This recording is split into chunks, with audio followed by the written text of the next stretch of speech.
감사로 열고 감사로 닫는 행복한 삶에 대해서 말씀을 나누고자 합니다. 인생살이는 문을 열고 들어가고 다시 그 문을 닫고 또 다른 문을 열고 들어가서 일을 행하고 그 모든 것을 닫는 그런 인생과 같습니다. 그러므로 인생의 길을 시작할 때 문이 열려야 되는데 그 문을 어떻게 엽니까? 감사로 제사를 드린 자가 나를 영화롭게 하나니 그 행위를 옳게 하는 자에게 하나님의 구원을 보인다고 말씀하고 있습니다. 그러므로 우리가 감사로 시작하면 감사가 열쇠가 되어서 문이 열리는 것입니다. 그리고 그 모든 일들이 수포로 되지 아니하고 좋은 열매를 맺으려면 문단속을 잘해야죠. 그래야 도둑질하고 죽이고 멸망시키는 흑암의 세력이 틈타지 못하는 것입니다. 감사로 그것을 닫고 마무리하는 것입니다. 그러므로 주님께서는 범사에 감사하라고 하셨는데 이 범사에 감사하라고 하신 말씀은 감사로 시작하고 감사로 닫으면 성공하고 행복한 인생을 살아갈 수 있다는 말씀인 것입니다. 그러면 우리가 어떻게 감사의 생활을 생활하고 항상 감사할 수 있겠습니까? 첫째로 우리는 고난 중에서도 하나님의 은혜에 감사할 수 있어야 됩니다. 인생은 고난을 위하여 났나니 마치 불티가 하늘을 향하여 올라감 같다고 했습니다. 고난이 없는 인생이 없는 것입니다. 인류 역사의 시작을 보면서 아담과 하와가 하나님의 말씀을 어기고 상함도 해함도 없는 에덴 동산에서 쫓겨나는 그런 형벌을 받았습니다. 하나님의 뜻을 어기고 선악을 알게 하는 나무 열매를 먹음으로 징벌을 받은 것입니다. 그럼에도 불구하고 하나님의 은혜가 있습니다. 그래서 창세기 3장 21절에 보면 야훼 하나님이 아담과 그의 아내를 위하여 가죽옷을 지어 입히시니라. 하나님은 몰인정한 분이 아니고 하나님은 냉정한 분이 아니십니다. 인생의 죄가에 따라서 처벌하시는 정의로운 하나님시대 하나님의 사랑이 그 모든 인생을 은혜를 주시고 살리시는 것입니다. 가인이 형제 아벨을 죽임으로 말미암아 하나님의 심판을 받고 땅에서 유리하는 자가 되어 쫓겨났습니다. 그것을 통하여 가인이 너무 괴로워서 하나님 내가 이러다가 죽겠습니다. 내 죄벌이 너무 중하여 견딜 수가 없습니다. 그럴 때 하나님께서는 가인의 목숨을 살려주시는 은혜를 주셔서 창세기 4장 15절에 야훼께서 그에게 이르시되 그렇지 아니하다. 가인을 죽이는 자는 벌을 7배나 받으리라 하시고 가인에게 표를 주사 그를 만나는 모든 사람에게서 죽임을 면하게 하시니라. 그러나 죄진 가인의 후손들은 더 죄를 짓고 그로 말미암아 또 일부 다처제가 생겨서 성적인 타락이 생기고 노아 시대에 이르러서는 아주 방종함이 가득하여 하나님의 자녀들이 사람의 딸들을 취하여 온갖 방탕한 생활을 하고 네피림이라는 장부들이 생겨나서 폭력으로 사회를 어지럽게 하며 하나님께서 그들을 홍수로 심판하기로 작정하셨습니다. 그러나 하나님께서 그 모든 사람들을 멸망시킬 때에도 하나님께서는 은혜를 거두지 아니하셔서 창세기 6장 8절에 보면 그러나 노아는 야훼께 은혜를 입었더라. 인생이 잘못함으로 인하여 징벌을 받는 것은 당연한 것입니다. 그러나 하나님께서는 우리를 죽이려고 심판하신 것이 아니라 죄악에서 떠나서 하나님의 뜻대로 살아가도록 우리를 징계하신 것입니다. 그러므로 항상 하나님의 은혜가 있습니다. 노아가 자손들을 낳고 번성할 무렵에 인간들의 죄가 더 또 성장하기 시작했어요. 인생의 죄는 물 같은 것 가지고는 없어지지 않습니다. 그리스도의 보혈이 아니면 우리 인생의 죄가 씻어지지 않는 것입니다. 그래서 노아의 자손들이 번성하며 그들이 교만하여져서 우리가 탑을 높이 쌓아서 하늘에 닿게 하고 우리 이름을 내자 스스로 교만 방자한 일을 행함으로 하나님께서 그들의 언어를 혼잡하게 하셔서 바벨탑을 무너뜨리고 그들을 흩어버리셨습니다. 그래서 모든 민족의 언어가 달라져서 세계 각지로 이제 흩어져 나가는 것입니다. 그 흩어져 나가는 백성들 가운데 하나님께서는 아브라함을 택하셔서 모든 사람들이 다시금 은혜 받고 살아갈 수 있는 길을 열어주셨는데 그 길은 믿음의 길입니다. 아브라함은 믿음의 조상이 되어서 아브라함의 육적인 자손인 유대인들의 조상뿐만 아니라 아브라함과 같이 믿음의 발자취를 쫓아가는 모든 사람의 조상이 된 것입니다. 하나님께서는 아브라함을 부르셔서 창세기 12장 1절로 3절에 이와 같이 복을 내려 주십니다.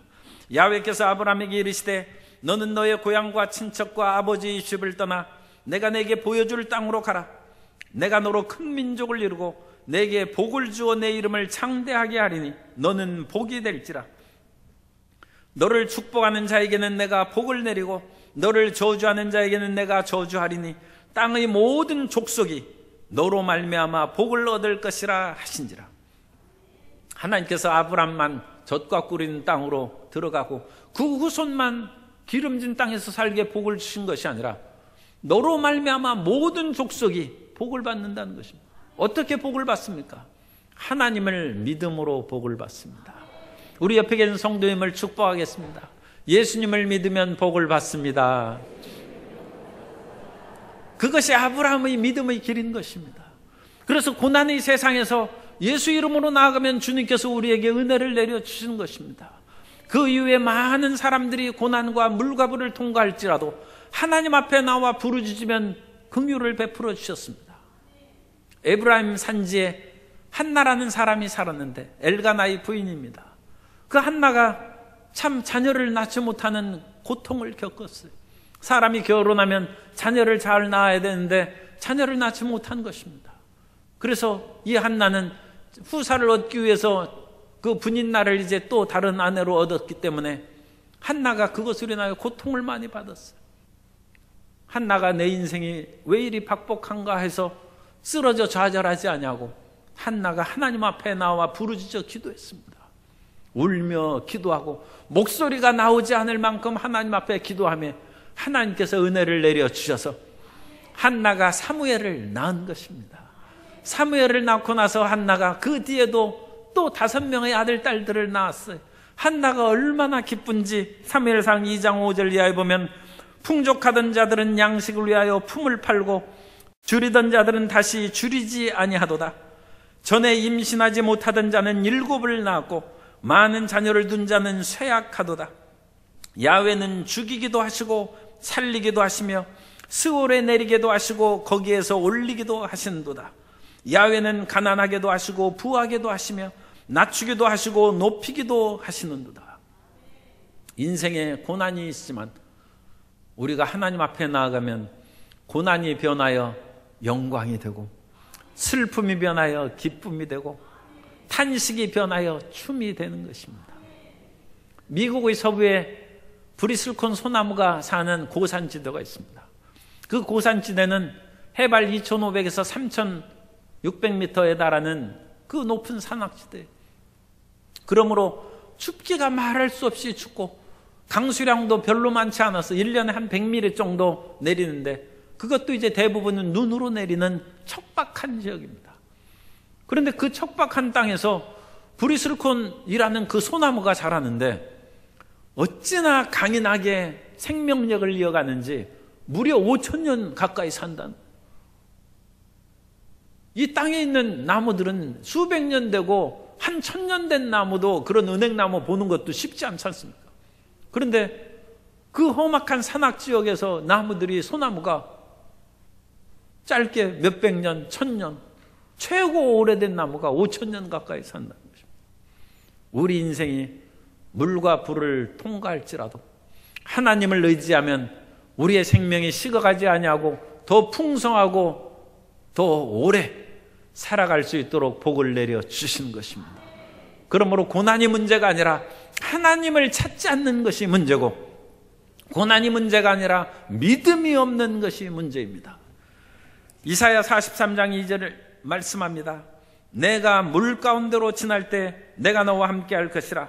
강을 건널 때 물이 너를 침몰하지 못할 것이며 내가 불 가운데로 지날 때 타지도 아니할 것이요 불꽃이 너를 사르지도 못하리니.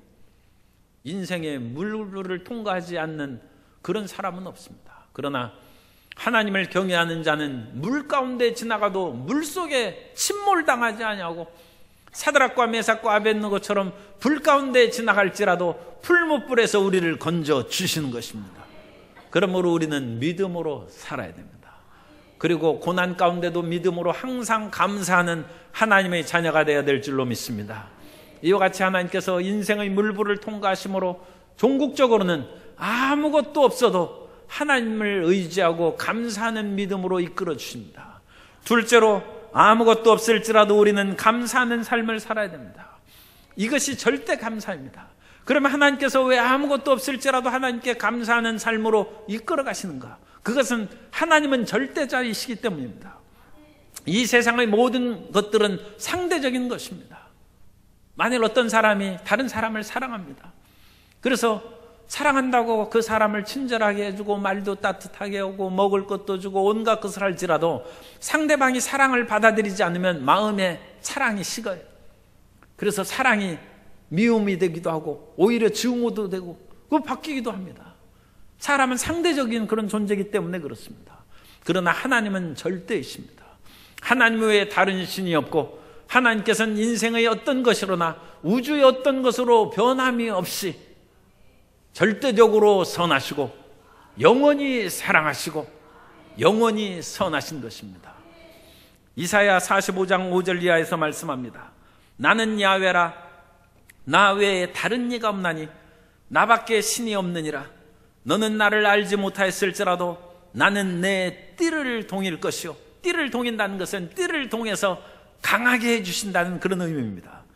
해 뜨는 곳에서든지 지는 곳에서든지 나밖에 다른 이가 없는 줄을 알게 하리라. 나는 야훼라, 다른 이가 없느니라. 그런데 인생은 가끔 다른 이가 있어요. 인생은 하나님만큼 사랑하거나 유혹에 빠지는 그런 일들이 종종 있어요. 재물이 그렇고 이 세상의 쾌락이 그렇고 여러 가지 부귀영화로 인하여 하나님을 멀리하는 사람이 종종 나타나는 것입니다. 그러므로 그 사람들이 세상의 여러 가지 환난을 통하여 그런 것은 정말로 무가치한 것이나 우리가 물을 이렇게 움켜쥐면 물이 있습니까? 물이 주르륵 새버리는 것이죠. 그런 모든 것은 물을 움켜쥐는 것 같이 헛된 것임을 깨닫게 하고 오직 절대 하나님만을 믿고 절대 믿음으로 나아갈 수 있도록 이끌어 주시는 것입니다. 사드락과 메삭과 아벳느고가 다니엘의 친구들인데 바벨론의 느부갓네살 왕 밑에서 관리를 했습니다. 그런데 느부갓네살 왕이 어느 날 꿈을 꾸고 나서 자기가 금신상이라는 그런 회석을 받고 거대한 신상을 세우고 그 신상 앞에 모든 관리들을 불러 모아서 절하게 합니다. 사드락과 메삭과 아벳느고도 거기 불러와서 절을 해야 될 처지가 됐어요. 그때 사드락과 메삭과 아벳느고는 우리가 왕의 신하로서 왕의 명령을 항상 순종하고 따릅니다. 그러나 우상 숭배는 할 수 없습니다. 바벨론 왕 느부갓네살이 극렬하게 타는 풀무불을 만들어 놓고 절하지 않는 사람은 다 풀무불에 던져 놓으라고 했어요. 그런데 사드락과 메삭과 아벳느고는 왕이시여, 우리는 하나님께서, 우리가 믿는 절대 하나님께서 왕이 만든 저 극렬히 타는 풀무불에서 능히 건져주실 줄 믿습니다. 그러나 하나님의 뜻이 혹시 다른 데 있어서 가끔 순교하는 분들도 많이 있지 않습니까? 그런 것처럼 우리를 순교당하게 하셔서 풀무불에서 우리가 살아나지 못한다 할지라도 우리는 하나님만 믿습니다. 우리는 왕이 만든 신상에 절하지 않습니다. 하나님께서는 고난 가운데서도 우리를 정금같이 나오도록 이끌어 주신 것입니다. 정금같이 100%의 믿음으로 나아간 사람이 성경의 욥입니다. 욥은 평상시에도 믿음이 아주 대단했어요. 사람들에게 믿음이 있습니까? 물어보면 믿음 없어요. 겸손하게 하는 말인데 그래도 말로라도 믿음이 있다고 얘기하죠. 그런데 믿음이 있다고 얘기한 사람들이 그렇게 흔하지 않아요. 그런데 욥은 하나님이 인정하시는 믿음의 사람이었어요. 욥기 1장 8절에 보면 야훼께서 사탄에게 이르시되 내가 내 종 욥을 주의하여 보았느냐? 그와 같이 온전하고 정직하여 하나님을 경외하며 악에서 떠난 자는 세상에 없느니라. 욥은 세상에 없는 믿음의 사람이에요. 그런데도 불구하고 하나님께서는 마지막 99% 욥의 믿음을 100%로 만들기를 기뻐하셔서 사탄이 어찌 까닭없이 욥이 하나님을 경외하겠습니까? 하나님께서 그에게 많은 물질을 주시고 자식도 10명이나 주시고 그 생활도 풍족하게 하시고 건강하게 살아가게 하시니 욥이 하나님을 믿는 것이지, 하나님께서 그 모든 것을 다 빼앗아 버리면 아마 하나님 보고 욕할 거래요. 사탄이 그와 같이 참소했습니다. 하나님은 욥의 믿음이 그렇지 않다는 것을 알고 계셨습니다만, 욥이 그 고난을 통하여 100%의 순수한 절대 믿음에 이를 것을 기대하시고 사탄이 시험할 것을 허락하심에 사탄이 모든 재산을 빼앗아가 버렸어요. 하루아침에 망했어요. 모든 자녀들이 다 죽었어요.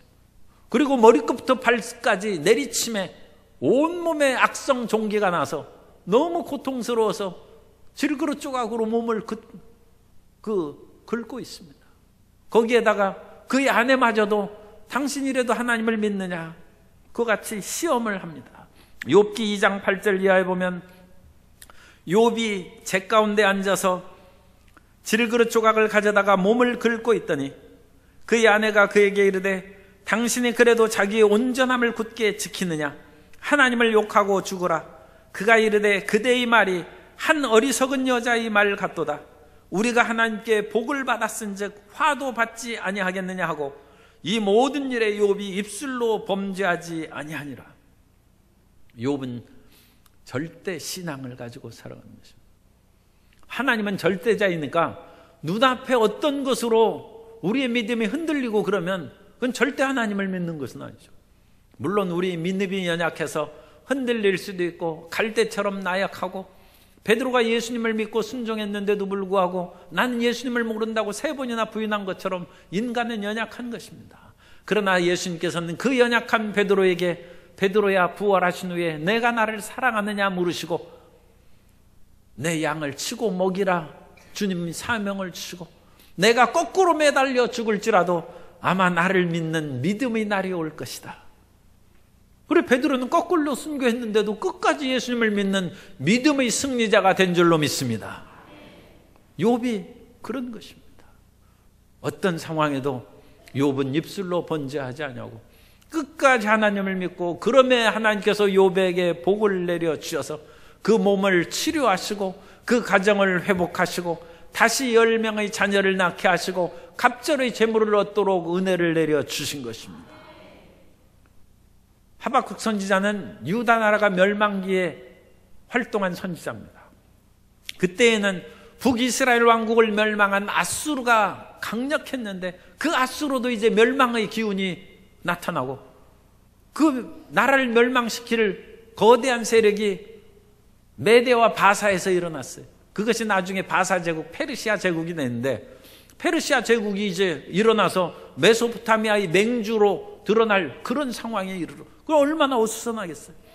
거기에다가 남쪽에 있는 이집트는 거대한 제국 아수르가 쇠약해지니까 그 기회에 가나안에 대한 지배권을 확보하기 위해서 그 세력을 확장시키는, 그야말로 유다는 사방으로 에워싼 풍전등화와 같은 그런 상황이었어요. 수많은 사람들이 전쟁의 두려움에 떨고, 그 이전부터 전쟁에 많은 젊은이들 나가서 죽고 다침으로써 밭은 황폐하게 되고 가업은 형편없이 무너지고 고통에 가득 찼습니다. 그런 때 하박국이 하나님의 부르짖습니다. 하나님, 우리가 그래도 하나님의 백성인데 하나님을 알지도 못하는 백성들이 우리를 괴롭히고 짓밟는데 어찌 그대로 놔두십니까? 그때 하나님께서는 나의 의는 믿음으로 말미암아 살리라. 내가 하는 일을 모든 인생에 어찌 다 알겠습니까?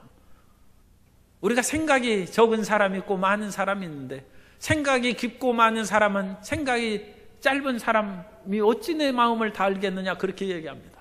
하물며 하나님께서는 모든 인생의 생각을 다 포함하시고 그보다 훨씬 말할 수 없이 광대하고 깊으신데 우리가 어찌 하나님의 생각을 다 알겠습니까?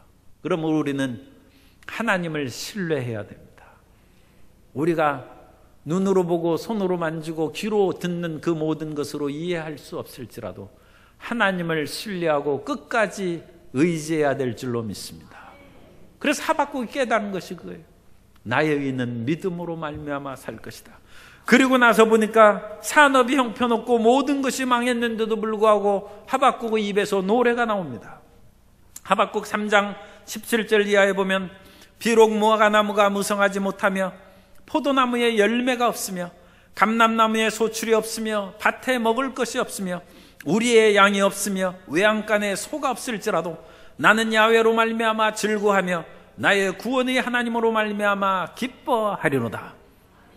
어떠한 일이 있어도 흔들리지 않는 믿음의 성도 여러분 되시기를 예수님 이름으로 축원합니다. 그것은 하나님은 죽은 자를 살리시고 없는 것을 있는 것 같이 부르시는 하나님이십니다. 살아있을 때도 사드락과 메삭과 아벳느고처럼 풀무불에서 우리를 능히 건지실 하나님이십니다. 그러나 혹시 죽었을지라도 죽은 자 가운데서 예수님을 부활하신 하나님의 능력이 믿는 우리 모든 사람을 다시 살리고 부활의 은혜로 채워주실 줄 믿습니다. 그러므로 우리는 두려워할 것이 없고 믿음을 포기하면 절대 안 되는 것입니다. 하나님께서는 그 아들 독생자를 주셔서 우리를 사랑하셨은즉 그 아들과 더불어 무엇을 우리에게 주시지 않겠습니까? 로마서 8장 32절에 자기 아들을 아끼지 아니하시고 우리 모든 사람을 위하여 내주신 이가 어찌 그 아들과 함께 모든 것을 우리에게 주시지 아니하겠느냐. 그러므로 우리는 어떤 일이 있어도 하나님을 절대적으로 믿고 신뢰하는 자녀가 되어야 되는 것입니다. 우리 옆에 계신 성도님에게 끝까지 주님을 굳게 믿읍시다. 흔들리지 맙시다. 주님께서는 성도님을 사랑하십니다.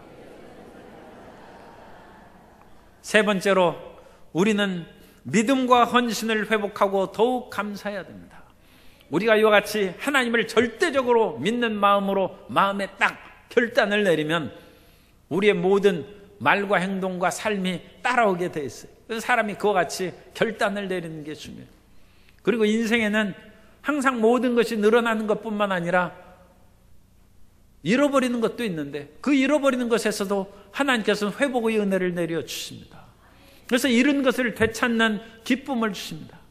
예수님께서 잃은 양의 비유를 하시면서 어떤 목자에게 양이 100마리 있는데 그 100마리 양을 들판에서 풀을 먹이고 있다가 살펴보니까 한 마리가 없어요. 그래가지고 그 목자가 한 마리 양을 이제 찾아서 99마리 양을 들에다가 놔두고 찾아다닙니다. 그 한 마리 양을 찾아야 원래 100마리 있는 거 채우는 것이고 늘어나는 것이 아니에요. 그런데도 불구하고 그 목자가 산을 넘고 골짜기를 지나고 그 어린 양을 찾았어요. 그리고 그 양을 찾으니까 어찌나 기쁜지 그 양을 어깨에 둘러매고 집으로 돌아와서 이웃과 보스를 불러서 내가 양을 잃었는데 양을 찾았다. 새로 늘어난 건 없어요. 그러나 잃은 것을 회복한 기쁨입니다. 히스기야 왕이 멀쩡하게 지내다가 병이 걸렸어요. 그래도 병이 걸렸는데 이사야 선지자가 와가지고 그 병으로 죽을 거라고 했습니다. 아마 악성 종양이 생겼는데 암에 걸린 것 같아요. 그러자 히스기야가 그 이사야의 말씀을 듣고 그냥 난 죽었구나 해서 드러누워 있지 아니하고 하나님 앞에 부르짖어 기도했어요. 벽을 향하여 통곡하고 부르짖어 기도하며 하나님께서 응답하셔서 내가 내 병을 치료하고 내 수명을 15년 연장시켜 주겠다. 주님 증거가 뭡니까? 해 그림자를 뒤로 10도 물러가게 하겠다. 그 해 그림자가 10도 뒤로 물러가면서 15년을 히스기야가 생명이 연장된 줄로 믿습니다. 그때 히스기야의 기도와 그 찬양을 이사야 38장 10절 이하에서 말씀합니다. 내가 말하기를 나의 중년의 스오르의 문에 들어가고 나의 여생을 빼앗기게 되리라 하였도다. 내가 또 말하기를 내가 다시는 야훼를 배웁지 못하리니 산자의 땅에서 다시는 야훼를 배웁지 못하겠고 내가 세상의 거민 중에서 한 사람도 다시는 보지 못하리라 하였도다. 20절 이하입니다. 야훼께서 나를 구원하시리니 우리가 종신토록 야훼의 전에서 수금으로 나의 노래를 노래하리로다. 이사야가 이르되 한 뭉치 무화과를 가져다가 종처에 붙이면 왕이 나으리라 하였고 이 종처가 이 악성 종양이었나. 그러니까 이제 목숨이 경각에 달린 것이죠. 근데 무화과를 거기다가 붙이고 하나님 앞에 기도하니까 그냥 씻은 듯이 나왔어. 인생이 건강을 잃었다가 찾으면 그 찾아야 본전이죠. 원래 건강한 사람은 당연한 것인데, 그런데 말할 수 없이 기쁜 거예요. 죽었다가 죽을 지경에서 살아났다는 것이죠. 원래 건강했으면 뭐 아무것도 아니죠. 그러나 죽을 지경에 처했다가 다시 나오면 하나님이 정말 살아계시고 하나님이 정말 나를 사랑하시고 나를 버리지 않는다는 것을 깨닫게 되는 것입니다. 오늘 본문 말씀이 그것입니다. 이스라엘 백성들이 하나님의 은혜로 젖과 꿀이는 가나안 땅에 들어왔는데도 불구하고 그 젖과 꿀이는 땅에서 농사를 짓다 보니까 비를 내리는 신이 가나안인들이 얘기하는데 바알이라고 그러는 것입니다. 풍요롭게 하는 신이 아세라 여신입니다. 그래서 바알과 여신, 그 바알과 아세라의 그 신을 섬기는 것으로 우상 숭배에 빠져들어갔어요. 그래서 하나님의 제단이 허물어졌어요. 그러자 엘리야가 하나님 앞에 기도합니다. 하나님께서 주신 은혜를 모르고 바알과 아세라 우상 숭배를 하는 이 사람을 어찌 그냥 두시겠습니까? 이 땅에 비를 내리지 마시옵소서. 기도하며 3년 6개월 동안 비가 내리지 않았어요. 그들이 자기들이 믿는 바알에게 아세라에게 아무리 부르짖어 기도해도 비가 안 내려요. 우상은 헛것입니다. 3년 6개월이 끝날 즈음에 엘리야가 바알과 아세라 선지자를 부으고 또 이스라엘 백성들을 불러 모아서 지중해가 보이는 갈멜산, 한 500m 가까이 되는 그런 산이에요. 그 산으로 불러 모았어요. 거기에서 우리 시합을 하자. 바알과 아세라 선지자들이 너희들이 신에게 기도해서 하늘에서 불이 내리는 응답을 받으면 그것이 맞는 것이고, 내가 야훼 하나님께 부르짖어서 하늘에서 불이 내려오면 그분이 하나님이시다. 우리 시험하자. 그런데 바알 선지자들이 아무리 부르짖어 기도하고 온갖 짓을 다 해도 불이 응답이 없어요. 그것이 끝난 후에 엘리야가 백성들을 불러 모아서 무너진 제단을 쌓습니다. 불의 응답을 받고 하나님의 기도 응답을 받으려면 무너진 제단을 다시 쌓아야 됩니다. 하나님을 예배하는 제단을 다시 쌓는 감사의 자녀들이 되시기를 바랍니다. 주일 예배의 무너진 단을 다시 쌓아서 예배에 빠짐이 없어야 되고, 한때는 수요 예배, 금요 예배 부지런히 다니던 그분이 그 예배의 제단을 등한시했으면 무너진 제단을 다시 쌓아야 됩니다.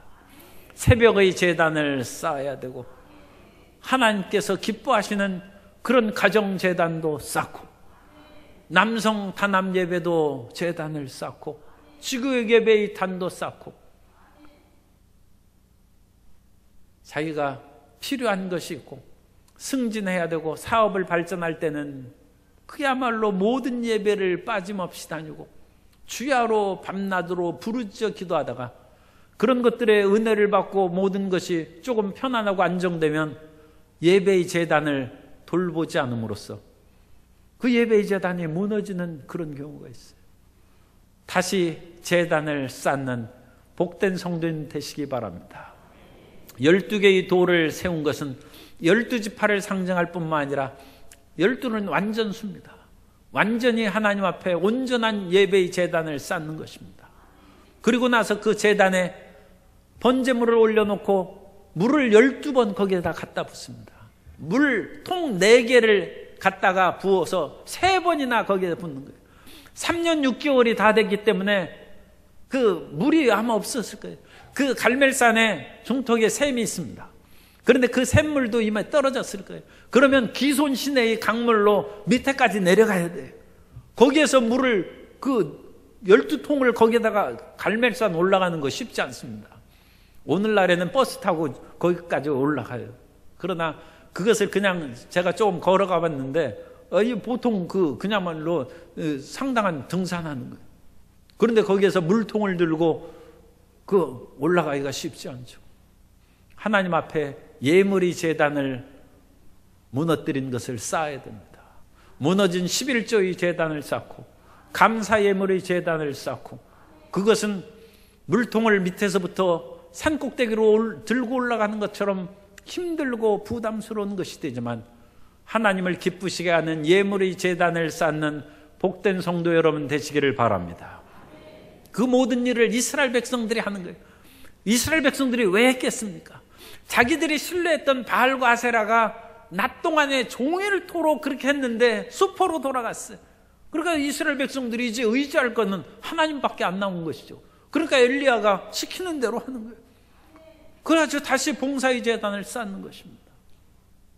하나님을 섬기는 주의 백성들이 되시기를 바랍니다. 이 땅에서도 우리는 좀 좋은 그런 봉사이나 그런 자리가 있으면 하나님을 섬기고 기쁘시게 합니다. 거기에는 명예도 있고 존경이 있기 때문입니다. 그러나 명예도 존경도 따르지 않는 이름 없이 빛도 없는 자리는 봉사를 잘 안 하려고 그래요. 그런데 우리는 그걸 아셔야 됩니다. 이 세상에서 영광과 명예를 받으면 하늘에 상급이 없어요. 그러나 이 땅에서 이름 없이 빛도 없이 주님을 섬기면 온전한 하늘의 상급이 있는 줄 믿습니다. 그러니까 사실은 열심히 높은 자리에서 봉사하다가 이름 없이 빛도 없이 만드는 것은 그분을 지금 축복하는 거예요. 이제까지는 내 받을 만큼 웬만큼 받고 지냈다는 것입니다. 그리고 다른 사람이 눈이 있으니까 억지로라도 나와야죠. 그러나 이제는 보는 눈이 없어요. 하나님만 보셔요. 진짜 하나님의 축복이 있는 것입니다.